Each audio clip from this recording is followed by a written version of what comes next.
This is the Manny Matsakis Show with me, Manny Matsakis, where you will gain insight on how to win on the field and optimize your life. This is episode number 13. In this interview, done at the AFCA in Nashville, I speak to my brother George Matsakis. It's interesting, number 13 was his number he wore in college playing at Kansas State University. But it just sort of worked out that way. So George has had an outstanding career in college football and athletics.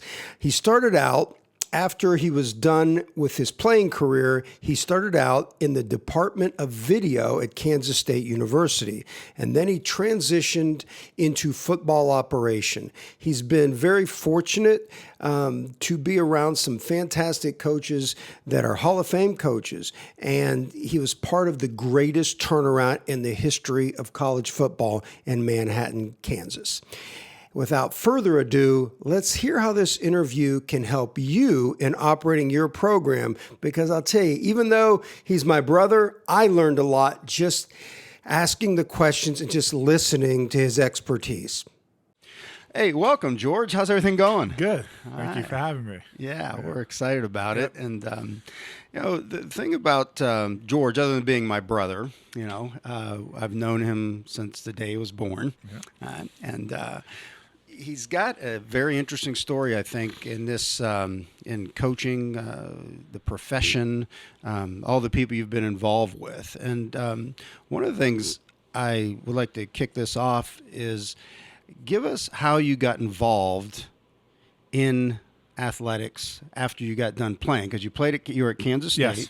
Yep. And just sort of take me through your journey, places you've been, and okay. so forth. Like I said, I played at Kansas State.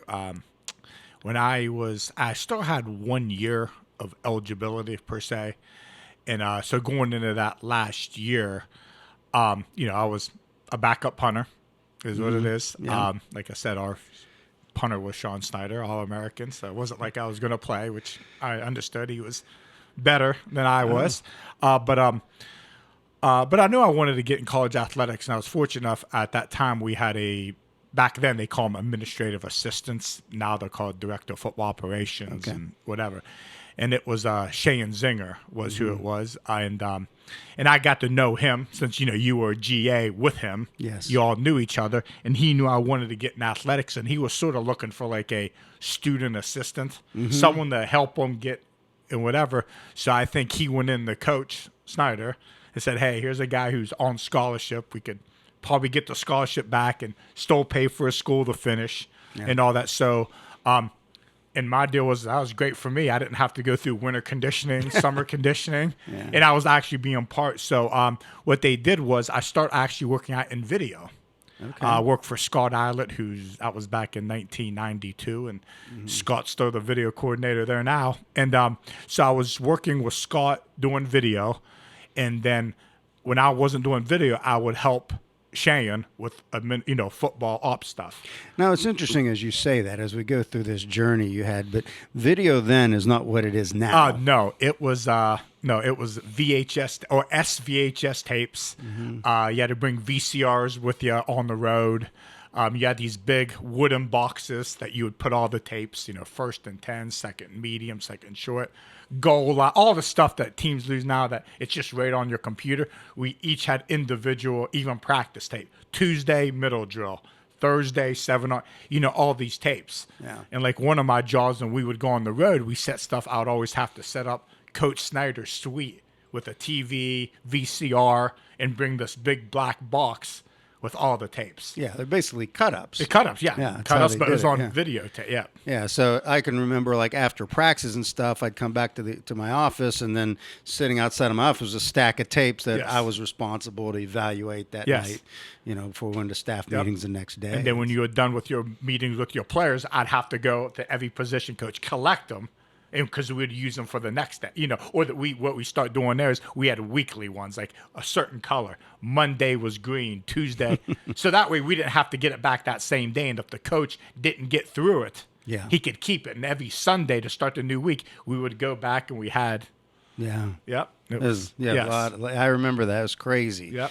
And so you were doing that, and so you're heavily involved in the video. Yeah. I mean, I went from Scott. Scott started me out shooting practice. And then eventually I got out of that, and then I started doing stuff in the video room, like helping make cut-ups. And then also I would help our graduate assistants. They would break down tape, and we had the old computer touchscreen, like in basically breakdowns. Now, I didn't break the tape down. They would break it down. Yeah. But it would be like, second and 10, left hash, pro right, draw play. 4-3 defense. Oh, I just remember those. And I would work like with the offensive GA at the time was Tim Beck.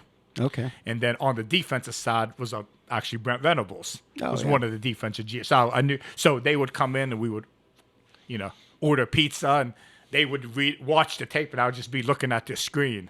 Yeah. Second and 10. Okay. And just working through all that. So I did that, and then I ended up doing that. Like I said, for 4 seasons. Oh, after I got, I started doing a little bit of both. And after the first year there, Dr. Zinger left. He ended up going to actually South Florida with Coach Levitt to get into coaching. And then a new football operations guy came in, Bruce Vandevelde, who's been the AD at Iowa State, been around. I start helping him too. And then after about 3 years there, our offensive coordinator at the time, Coach Dimmel, he ends up getting a job at Wyoming. And so he asked me to come with him. I was one of the K-State guys with him.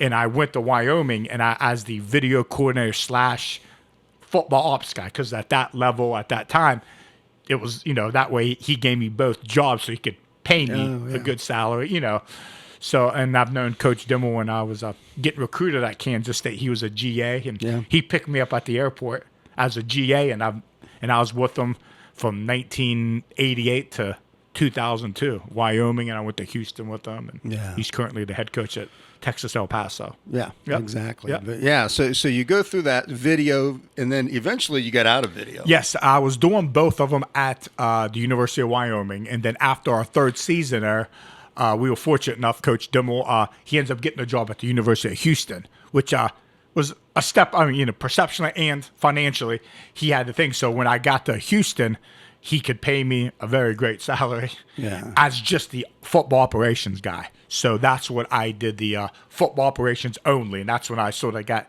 out of the video, because there we had a video coordinator. I didn't have to do both I did at Wyoming.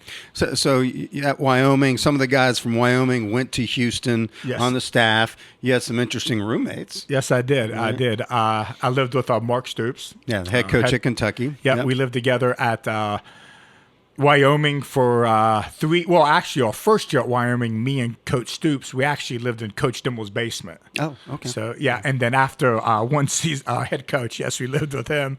And then after 1 year, Mark ended up buying a house, and I just moved in with him. We lived together there for 2 years. And then when Coach Dimmel left to get the job down at the University of Houston, like I said, some of the coaches went down, some stayed, one got promoted within. You went to Lubbock with Coach Leach.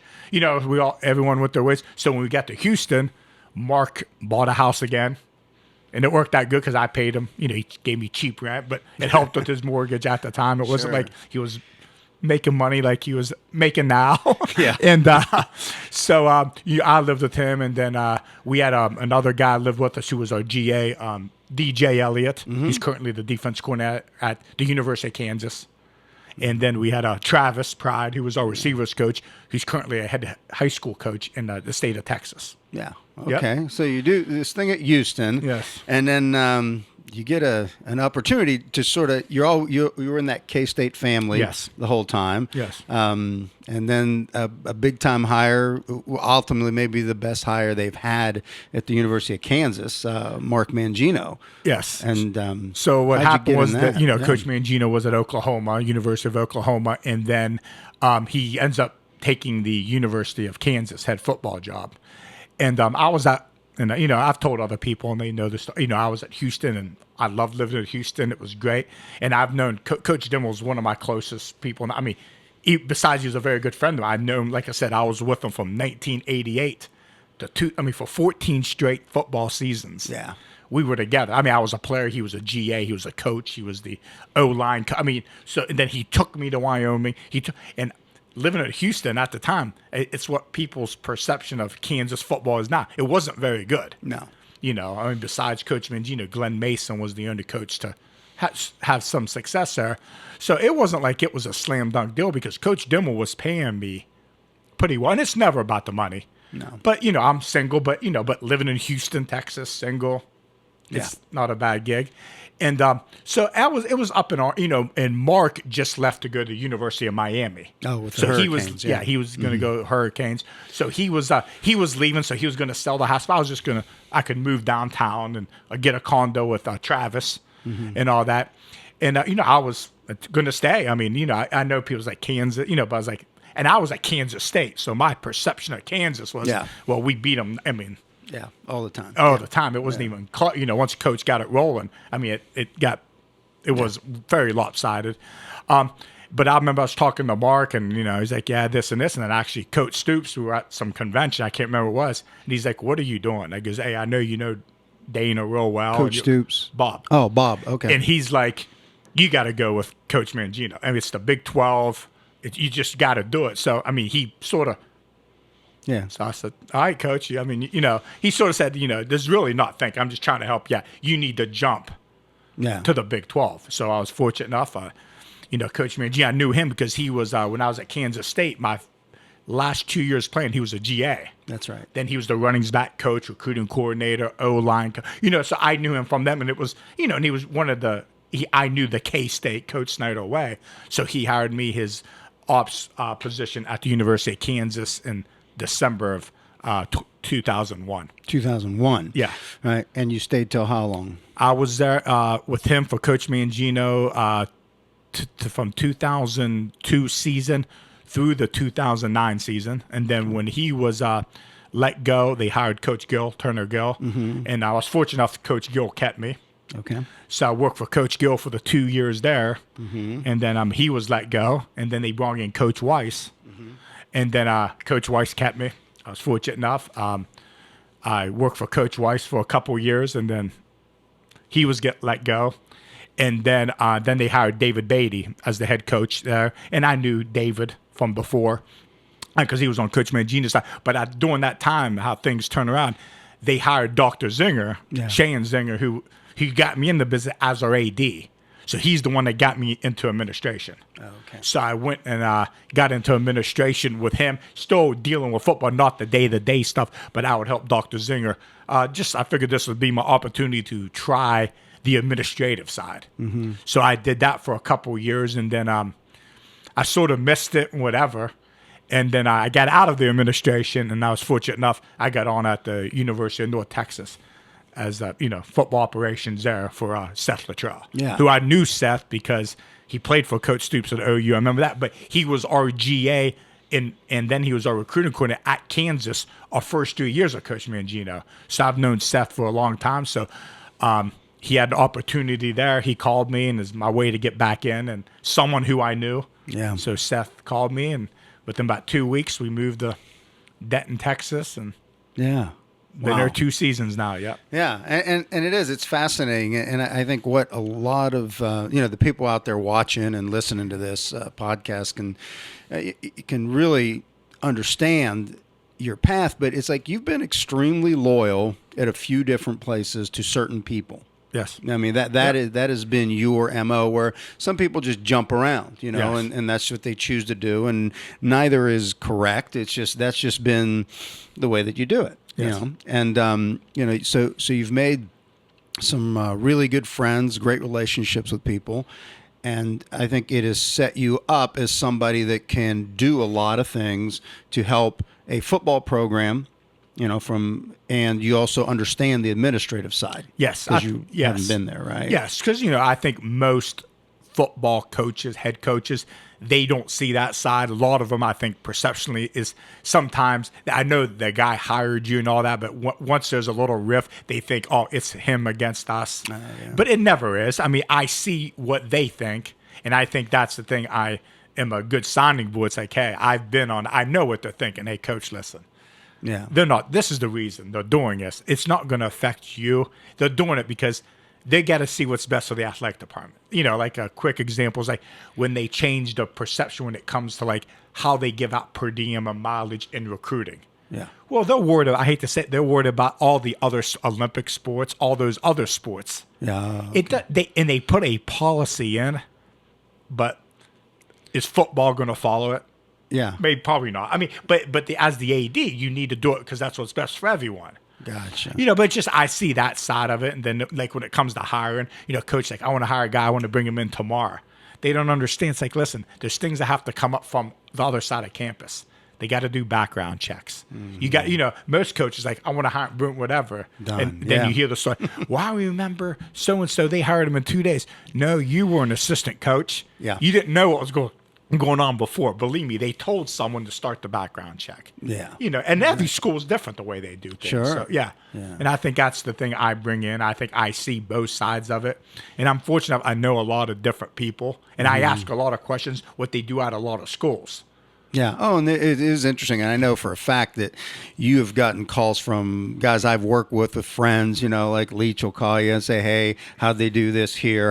Or when Dana Holgerson was at West Virginia, he'd be calling you and trying to figure out, oh, this is what you guys do. This is what you notice because, you've got a lot of friends in the industry. Yeah, like when Dana got to West Virginia, they just joined the Big 12. Yeah, exactly. So, they left the Big East, they joined the Big 12, and he was just calling me. He's like, hey, how many strength coaches you have? And I told him, and then he's like, they didn't understand the kind of support they needed out of West Virginia to join, because they were in the Big East being successful. So they saw, we're just joining, they didn't understand, having a couple operations guy, a recruiting department, strength coaches who did directly only football, and all, like one of his, I remember, and I never forget, like he was football and he did golf.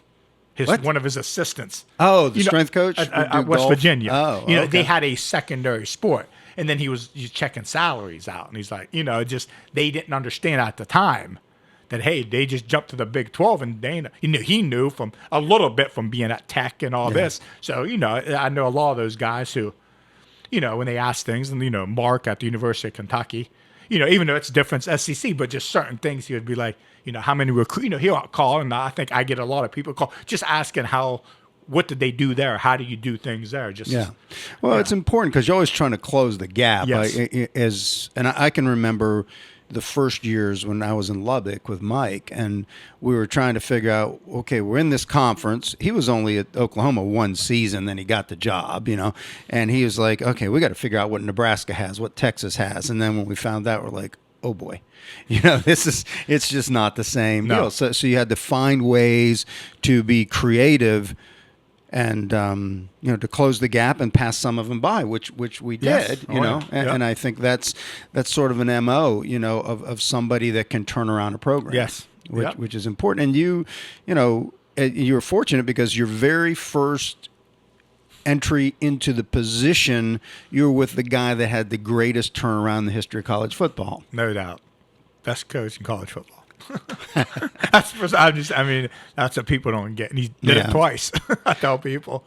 Yeah, but you're right. And I saw it. And that's another thing. I saw that there and what he did and how, even though I was a player, I didn't know all the data. But then I worked there, as a student assistant, as a GA type guy. I sort of understood that.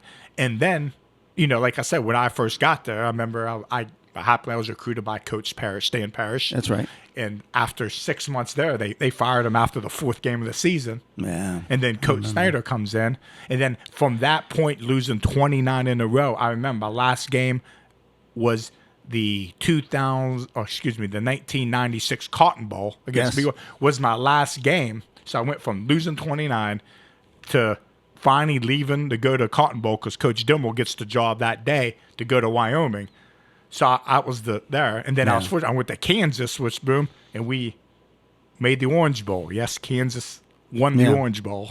People can't believe it's been 12 years since. But so I've been at two different places in the state of Kansas. Yeah, who people has been successful, and they went from that to BCS championship to a New Year's Day bowl game with Coach Snyder. Sure. So I've seen it done twice. So, you got young coaches, older coaches, all different types of high school, all pro coaches that watch this and listen to it. And it's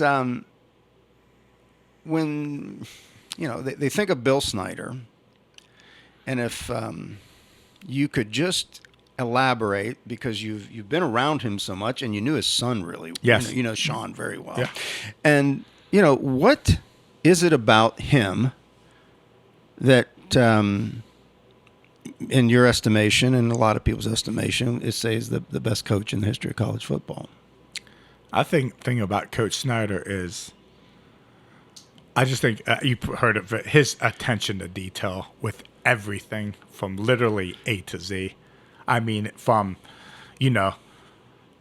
practice schedules to how you're going to travel to, what music they play at pre-games of football to how many, the funny joke, pats of butter.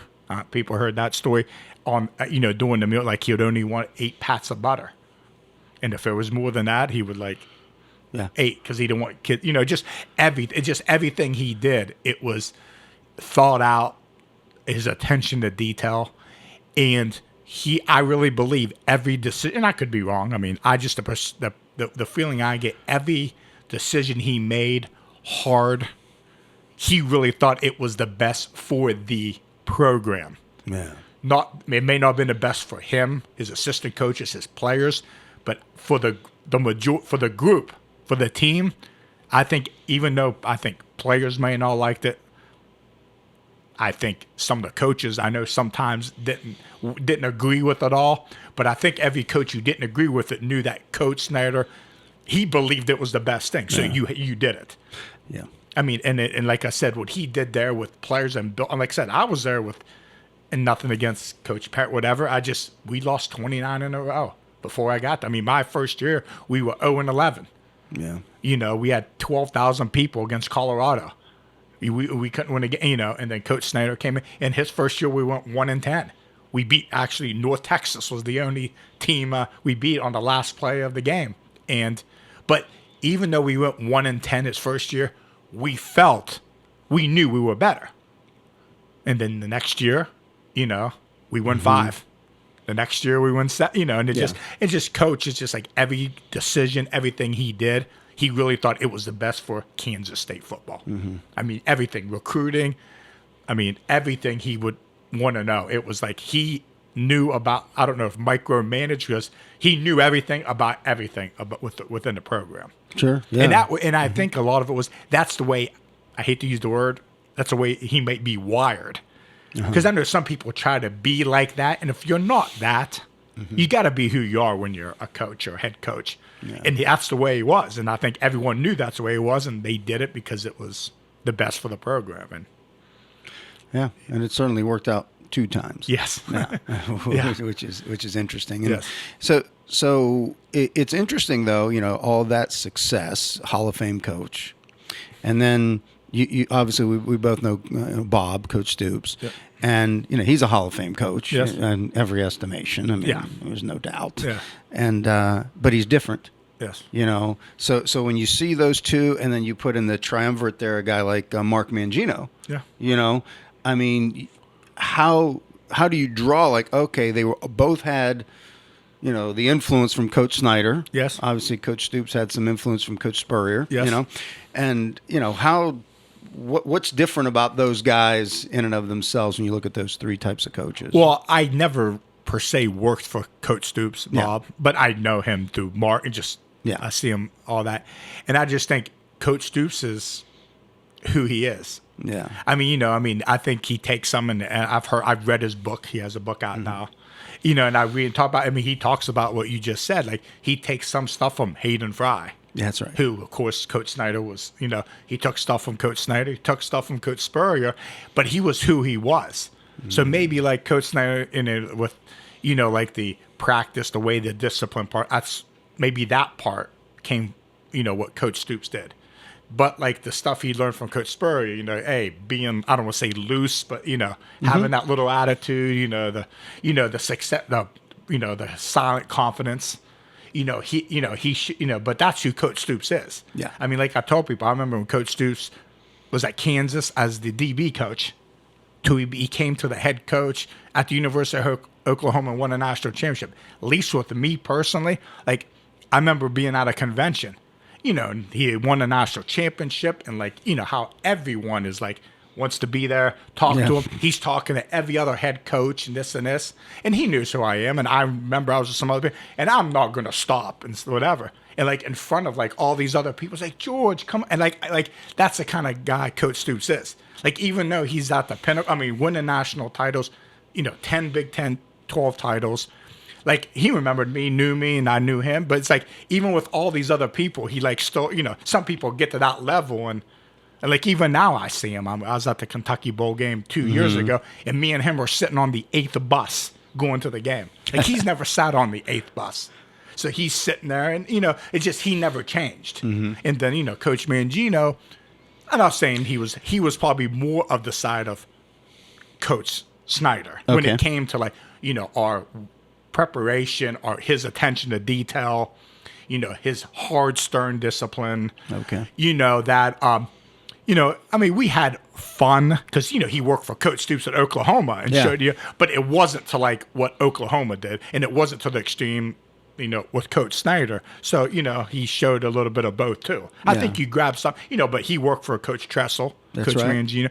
He's worked for some guys who, Yeah, fantastic coach. In his own right. I mean, Coach Mangino just really, I think people in Lawrence, Kansas have figured out how special that time was. Yeah, I tell people now, it's like people forget, doing those last 2 years, going into his last year before he's like, we won 20 games in 2 seasons, in 2 bowl games. We won 3 bowl games in 4 years. Mm-hmm. And had a few players too, right? Yes, we did. Yep. A couple of all-pros that are still playing 12, 13 years later. It's fascinating. Yes. Yeah. No, I think that's really, I think, has given me some great insight, as you think about how you want to be. And I think what you had mentioned about Bob, Coach Stoops, is that you have to be yourself, and hey, his brother Mark isn't him either. He's his own way. They're very different. Because it's like, you're funny. Ironically, you say that. I was fortunate. I've been to the last few bowl games because our youngest brother's on Mark's staff at Kentucky, and I see Mark. And Mark, he has his. They're not. I hate using the word because they're not. I know the way it is, but like free spirited as OU. I mean, Mark is more of like.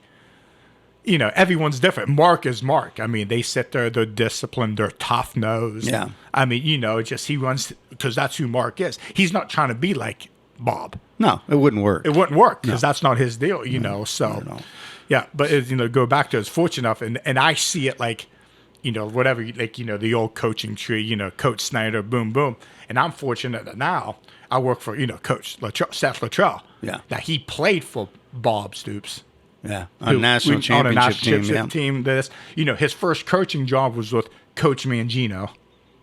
So you gain some, and then from there he went to Lubbock, worked for Coach Leach. That's right. And then after that he went to Arizona, worked for Mike Stoops, the third Stoops of the 4, and then you got Ronnie, and then he left there and went to Indiana to go work with Kevin Wilson. That's right. Who coached at Oklahoma.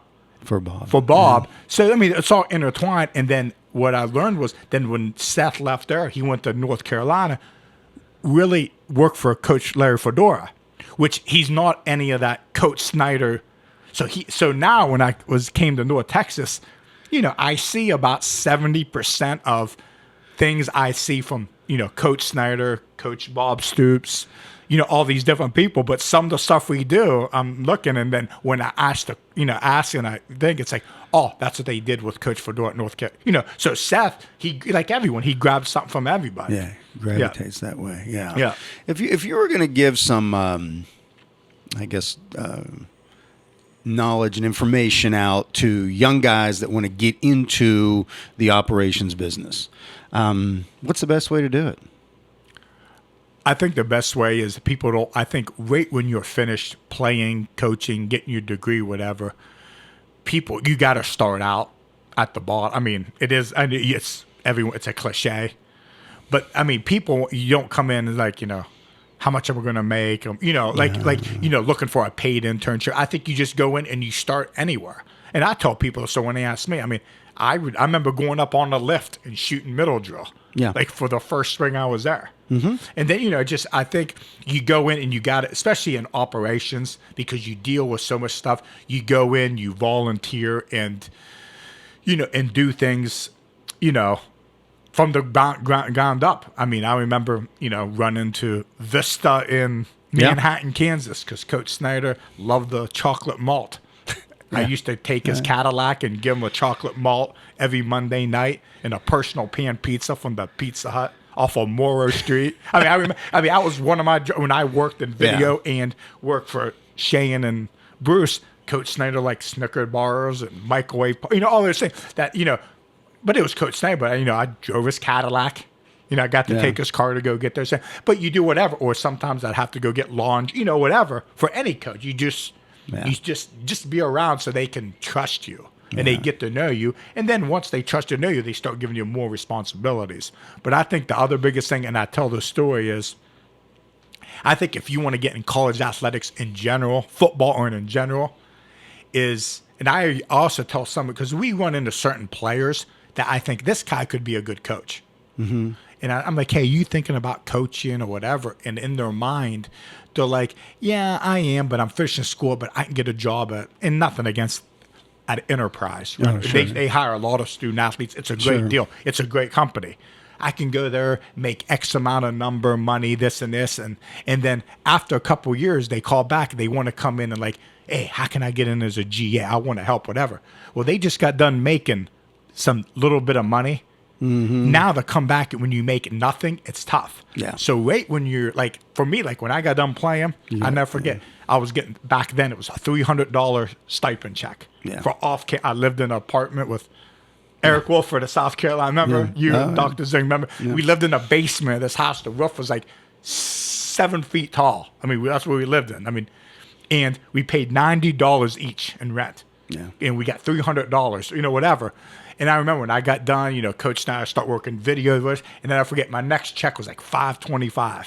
I was like the richest, whatever. Yeah. I probably had more money then than I do now in my pocket. But it was, I never went and made money. Was making $25,000, and now going back to that. Yeah. And in college athletics, you usually have to start on the bottom, and then we have coaches, and they're like, I can go to Enterprise, I can do this and that. I'm like, you're not making any money now. Get into coaching, see if you like it. Because if you do, not that, like you heard me say, it's not about the money, but it can't. I mean, it's nice to have it. Mm-hmm. Coaches, at any level, high school. I mean, they're starting to now make good money. Yeah, and it's easier to do it when you go work, or you work at juvenile detentions. Like a lot of these entry level jobs, you make quick. I get it, and people have to. But if you really want to get into coaching.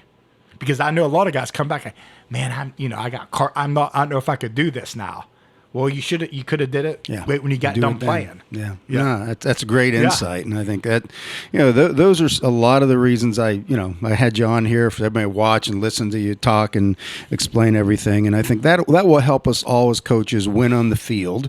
And when I come right back, I'm going to, close some things out and show us and give us some tips on how to optimize our life so we can have the success that we want in our career as football coaches. But George, thank you very much. No, thank you. All right. Now it's time for some tips and reminders where we wrap up each episode with some information that you can utilize in your approach to optimize your life. I enjoy talking about essential oils, and the reason for that is that it gives you some inside natural ways of taking care of your mind and your body. And this oil that I really enjoy is called Balance. Balance is a blend made by doTERRA. It's called the Grounding Blend. And it really gives you a sense of grounding stability. And I enjoy using this all different types of the day. At first, I started using this just as like a beard oil. I like the smell of it so much, or maybe as a bit of an aftershave, a mix of some sort that just really made you feel pretty good. It's a blend of oils. It's great for emotional well-being. I enjoy using it just literally topically by just applying it a lot of times on the back of my neck and even inhaling it. So that is Balance. And just as an aside, if you're into meditation and so forth, it's one of the top oils for meditation because it's known to help you calm down and focus. All right, so that is Balance. And now I would like to take a moment and thank you so much for joining me on the Manny Matsakis Show. If you're listening to this podcast, make sure to subscribe in iTunes, give us a rating, and comment on the show. If you're watching this on YouTube, subscribe at the Manny Matsakis Show by hitting the bell in the top corner, and then you'll get these updates. Feel free to make a comment, and I'll respond to your comments. If you'd like to get all kinds of updates so you know what's going on throughout the week on the website, please just subscribe with your email. If I have your email, every time we upload something new, you get first notice of that. On Mondays, this podcast goes out. On Wednesday, I have an Inside Access podcast that's been going out lately, which I'm just testing out to see how you guys like it, how you like this. And if you like it, I'll keep doing it. And then Friday, if this is a videoed podcast, then we put the video up on Friday. So just feel free to subscribe with your email on the website. And when you do, you'll actually be able to get my latest report, which is only out for a short time longer. It's called Fill the Stadium. It's an ebook, 35 pages of just a coach's secret formula to build a program and fill your stadium to capacity. Thank you very much, and I'll see you next week.